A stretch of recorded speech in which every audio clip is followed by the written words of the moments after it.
మనం bread sweet చేసుకోవాలి అనుకుంటే ఇలాంటి ఫ్రెష్ బ్రెడ్ తీసుకోవచ్చు, లేదంటే గట్టి బ్రెడ్లు కూడా ఉంటాయి బ్రెడ్ స్వీట్ చేయడానికి.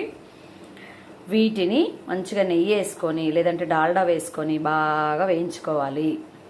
ఏ ప్లేస్లో వేయించాను అంటే ఇందులో నూనె లేదంటే నెయ్యి లేదంటే డాల్డా, నాకైతే ఎక్కువ నెయ్యి ఇష్టం, నేను నెయ్యి వేసుకొని వేయించి ఇలా పెట్టాను. పాలు ఇలా కాచుకొని పెట్టాను ఒక పావు లీటర్ దాకా. మన ఇష్టం పాలు ఎంత పోసుకోవచ్చు, ఎంత పాలు వేస్తే అంత టేస్ట్ వస్తాయి. హాఫ్ లీటర్ కూడా పోసుకోవచ్చు, మంచిగా చిక్కగా అయిన పాలు. ఇది ఒక గ్లాసున్నర అట్లా వాటర్ పోసి దాంట్లో ఒక గ్లాసు అంతా చక్కెర పోసిన. గ్లాస్ అంటే ఎలాంటిది అనుకుంటున్నారు, ఇదిగో ఇంత సైజు గ్లాసు చక్కెర. అంటే బాగా నానతాయి అన్నమాట బ్రెడ్స్. ఒక 2 ఇలాచీలు, కాజు, కిస్మిస్, ఇలా నేను ఖర్జూర పండ్లు కూడా వేసాను, డ్రై ఖర్జూర. ఇలా స్టవ్ ఆపేసుకొని ఇలా వేడి వేడి పాకంలో బ్రెడ్స్ అన్నీ వేసేసేయాలి. ఇలా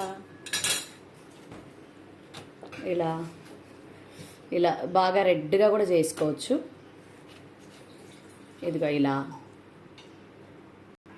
నీట్గా నానాలి అంటే అన్ని బ్రెడ్స్ ఒక దాంట్లో వేస్తే నానవు కాబట్టి ఇలా లిక్విడ్ని ఇంకో దాంట్లో తీసుకొని కూడా వేసుకోవచ్చు, లేదంటే ఫ్లాట్గా ఉన్న బౌల్లో చాలా బాగా వేసుకోవచ్చు. ఇలా ఇలా పాకం ఒకదాని మీద ఒకటి వేస్తూ ఉండొచ్చు. ఈ బౌల్లో కూడా ఇలా పాకం బ్రెడ్స్ పైన వేస్తూ ఉండొచ్చు.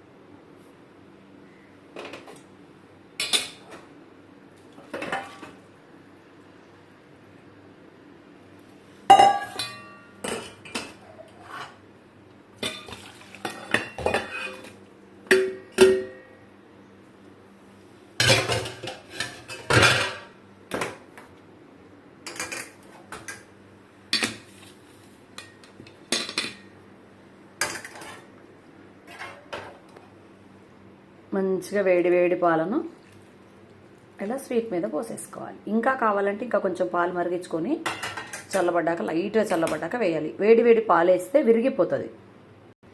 చూసారా ఎంత ఈజీగా ఉందో బ్రెడ్ స్వీట్. అప్పుడప్పుడు నా ఛానల్ని విజిట్ చేయండి. ఆర్టిస్ట్ సునీత మనోహర్.